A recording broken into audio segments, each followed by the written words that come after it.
हाय buddies, मैं हूं आपका दोस्त मनीष और ये हमारा YouTube चैनल मार्गदर्शक गुरुजी। दोस्तों आज के इस वीडियो में हम बात करने वाले हैं मे के 16th यूज के बारे में। जी हां दोस्तों, लास्ट वीडियो में हम लोगों ने मे हैव हैड टू के कॉन्सेप्ट को पढ़ा था। इस वीडियो में हम मे हैव हैड टू के पेसिव वॉइस को भी पढ़ने वाले हैं। ये ऐसे स्ट्रक्चर जो इतने टफ होते हैं कि स्टूडेंट्स उसको कन्वर्ट ही नहीं कर पाते हैं।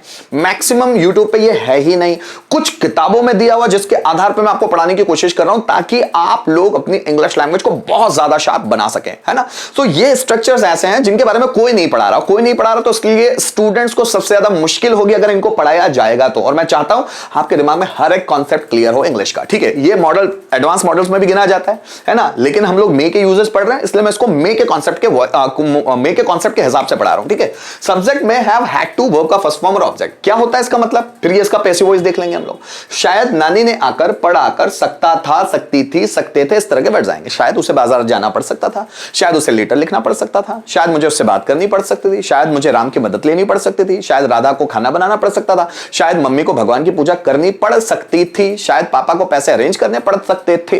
तो ये मे हैव हैड टू था। लेकिन अगर इसी का हम पैसिव वॉइस बनाना चाहे तो हिंदी सेंटेंसेस कैसे होंगे। शायद राम के द्वारा खाना खाया जाना पड़ सकता था, शायद उसके द्वारा लेटर लिखा जाना पड़ सकता था, शायद इलेक्ट्रीशियन के द्वारा फैन रिपेयर किया जाना पड़ सकता था, शायद मेरी मम्मी के द्वारा मुझे पीटा जाना पड़ सकता था, शायद मेरे पापा के द्वारा पैसे अरेंज किए जाने पड़ सकते थे, शायद मेरे द्वारा आप की मदद की जानी पड़ सकती थी, शायद आपके द्वारा मुझे सपोर्ट किया जाना पड़ सकता था। अगर ये सेंटेंस आते हैं तो ही आपको मे हैव हैड टू का पैसिव वॉइस मतलब मे हैव हैड टू का passive voice may have had to be इस्तेमाल करना है। जैसे यहां पर सेंटेंसेस हैं जो मैंने लास्ट कॉन्सेप्ट में भी बताया, जैसे राम को लेटर लिखना पड़ सकता था, अगर नॉर्मल सेंटेंस है ना, so Ram may have had to write a letter. शायद राधा को मैसेज भेजना पड़ सकता था, so Radha may have had to send message. शायद मुझे उसे पीटना पड़ सकता था, I may have had to beat him.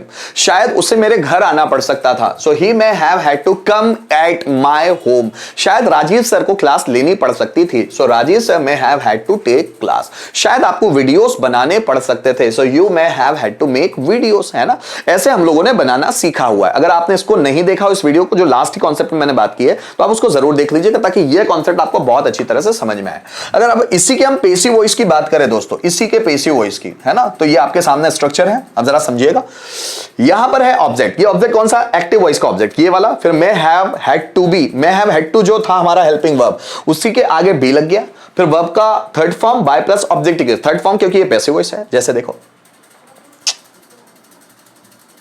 है ना, शायद राम के द्वारा गाना गाया जाना पड़ सकता था, शायद उसके द्वारा लेटर लिखा जाना पड़ सकता था, शायद इलेक्ट्रीशियन के द्वारा फैन रिपेयर किए जाने पड़ सकते थे, शायद हमारे द्वारा पंखा रिपेयर किया जाना पड़ सकता था, शायद मोहन के द्वारा कमरा साफ किया जाना पड़ सकता था, शायद मम्मी के द्वारा पानी भरा जाना पड़ सकता था, शायद मम्मी के द्वारा खाना पकाया जाना पड़ सकता था। सेंटेंसेस बहुत अलग वैरायटीज के, है ना, ठीक है। बनाने की कोशिश करते हैं। शायद राम के द्वारा लेटर लिखा जाना पड़ सकता था, letter may have had to be written by Ram. शायद मेरे द्वारा तुम्हें पीटा जाना पड़ सकता था, so you may have had to be bitten by you। शायद मेरे द्वारा प्रैक्टिस की जानी पड़ सकती थी, so practice may have had to be done by me। शायद आपके द्वारा उसे सलाह दी जानी पड़ सकती थी, सो he may have had to be advised by you। शायद इलेक्ट्रीशियन के द्वारा पंखे रिपेयर किए जाने पड़ सकते थे, सो fans may have had to be repaired by electrician। शायद राधा के द्वारा खाना पकाया जाना पड़ सकता था, सो food may have had to be cooked by Radha. शायद सागर के द्वारा मैसेज भेजे जाने पड़ सकते थे, so messages may have had to be sent by Sagar. शायद तुम्हारे द्वारा जॉब ढूंढी जानी पड़ सकती थी, a job may have had to be searched by you. शायद टीचर के द्वारा टॉपिक समझाया जाना पड़ सकता था, topic may have had to be explained by teacher. शायद स्टूडेंट्स के द्वारा टॉपिक प्रिपेयर किया जाना पड़ सकता था, topic may have had to be prepared by student. शायद टीचर के द्वारा क्लास मैनेज की जानी पड़ सकती थी, a class may have had to be managed by teacher. शायद मेरे द्वारा आपको मदद की जानी पड़ सकती थी, so you may have had to be helped by me. शायद मेरे द्वारा आपको ताना मारा जाना पड़ सकता था, so you may have had to be taunted by me. तो इस तरह के सेंटेंसेस बनते हैं। अगर इसके एक के 5 में भी बनाना चाहे तो वो भी बहुत आसान है। जैसे राधा के द्वारा, शायद राधा के द्वारा लेटर लिखा जाना पड़ सकता था, letter may have had to be written by Radha. शायद राधा के द्वारा लेटर नहीं लिखा जाना पड़ सकता था। Letter may not have had to be written by Radha. क्या राधा के द्वारा लेटर लिखा जाना पड़ सकता था? May a letter have had to be written by Radha. Radha के द्वारा लेटर क्यों लिखा जाना पड़ सकता था? So why may letter have had to be written by Radha? किसके द्वारा लेटर लिखा जाना पड़ सकता था? By whom may letter have had to be written? आपके द्वारा उसे पीटा जाना पड़ सकता था। So he may have had to be bitten by him, bitten by you। आपके द्वारा उसे नहीं पीटा जाना पड़ सकता था। So he may not have had to be bitten by you। क्या आपके द्वारा उसे पीटा जाना पड़ सकता था? So may he have had to be bitten by you। आपके द्वारा उसे क्यों पीटा जाना पड़ सकता था? So why may he have had to be bitten by you? और किसके द्वारा उसे पीटा जाना पड़ सकता था? So by whom may he have had to be bitten? शायद इलेक्ट्रीशियन के द्वारा पंखा रिपेयर किया जाना पड़ सकता था। So fan may have had to be repaired by electrician। शायद इलेक्ट्रीशियन के द्वारा पंखा रिपेयर नहीं किया जाना पड़ सकता था। So fan may not have had to be repaired by electrician। क्या इलेक्ट्रीशियन के द्वारा पंखा रिपेयर किया जाना पड़ सकता था? So may fan have had to be repaired by electrician। Electrician के द्वारा पंखा रिपेयर कब किया जाना पड़ सकता था? So when may fan have had to be repaired by electrician। किसके द्वारा पंखा रिपेयर किया जाना पड़ सकता था? So by whom may fan have had to be repaired। By whom may fan have had to be repaired। जैसे मेरे द्वारा मैसेज भेजा जाना पड़ सकता था। Message may have had to be sent by me। मेरे द्वारा मैसेज नहीं भेजा जाना पड़ सकता था। Message may not have had to be sent by me। क्या मेरे द्वारा मैसेज भेजा जाना पड़ सकता था? May message have had to be sent by me। मेरे द्वारा मैसेज क्यों भेजा जाना पड़ सकता था? So why may message have had to be sent by me। किसके द्वारा मैसेज भेजा जाना पड़ सकता था? By whom may message have had to be sent। दोस्तों इसी तरह जैसे हम लोग पांचों बनाकर देखें, अगर हम लोग अफर्मेटिव के भी बनाएं ताकि हमको क्लियर हो पाए कि कैसे बनाना है, कैसे समझ में आए कि कहां से शुरुआत करनी है, तो आइए इसको समझते हैं। शायद शिक्षक के द्वारा बच्चों को पीटा जाना पड़ सकता है। तो हमारा सब्जेक्ट क्या है यहां पर? बच्चे, है ना? तो मैंने लिखा स्टूडेंट्स, सॉरी चिल्ड्रन, बच्चों को चिल्ड्रन। अब may have had to be, अब वर्ब का थर्ड फॉर्म, वर्ब का थर्ड फॉर्म बीटना, बीटन, किसके द्वारा? By teacher. ठीक है, ये बन गया हमारा सेंटेंस, है ना? तो children may have had to be beaten by teacher. शायद हमारे द्वारा उसे, है ना, समझाया जाना पड़ सकता था। उसे मतलब he may have had to be, समझाया जाना पड़ सकता था, एक्सप्लेन्ड बाय अस।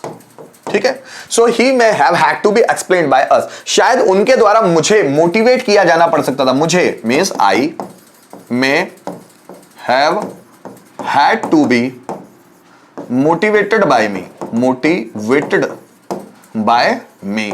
ठीक है, so I may have had to be motivated by me. शायद सागर के द्वारा नया मोबाइल खरीदा जाना पड़ सकता था। नया mobile, a new mobile, a new mobile may have had to be purchased, है ना? वर्ब का third form by Sagar, Sagar के द्वारा तो बाय सागर। ठीक है, so a new mobile may have had to be purchased by Sagar. शायद विनोद के द्वारा वीडियो शूट किया जाना पड़ सकता था। वीडियो, है ना? So video may have had to be। अब शूट का थर्ड फॉर्म होता है शॉट, शॉट बाय विनोद। ठीक है, so video may have had to be shot by Vinod. Vinod के द्वारा वीडियो शूट किया जाना पड़ सकता था। तो यहां पर हम लोगों ने क्या किया दोस्तों? मैं हैव हैड टू के थोड़े से अभी मतलब पैसिव वॉइस उसके अफर्मेटिव सेंस में सीखने की कोशिश की। अगर एक ही सेंटेंस को पांचों में बनाना है तो थोड़ा सा और टफ पड़ जाता है। आइए उसको भी थोड़ा सा देख लेते हैं एक सेंटेंस में। जैसे शायद राधा के द्वारा खाना पकाया जाना पड़ सकता था। सो शायद राधा के द्वारा खाना, खाना मीन्स फूड, सो फूड में have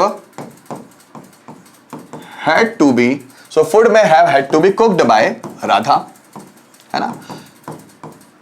शायद राधा के द्वारा खाना नहीं पकाया जाना पड़ सकता था। so food may not have had to be cooked by Radha. ठीक है, क्या राधा के द्वारा खाना पकाया जाना पड़ सकता था? so may food have had to be cooked by Radha. Radha के द्वारा खाना क्यों पकाया जाना पड़ सकता था? So why may food have had to be cooked by Radha. Cooked by Radha. और किसके द्वारा खाना पकाया जाना पड़ सकता था? So by home may food have had to be cooked, है ना? So by home may food have had to be cooked, किसके द्वारा खाना पकाया जाना पड़ सकता था? सो गाइज यहां पर हम लोगों ने कॉन्सेप्ट सीखने की कोशिश की मे हैव हैड टू के पेसिव वॉइस, है ना, may have had to be के बारे में। उम्मीद करता हूं इस वीडियो के माध्यम से जो मे का ये कॉन्सेप्ट मैं आपको समझाना चाहता था वो बहुत अच्छी तरह से समझ में आया हुआ। किसी भी तरह का कंफ्यूजन है तो कमेंट जरूर कीजिएगा। Thank you so much video में एंड तक बने रहने के लिए।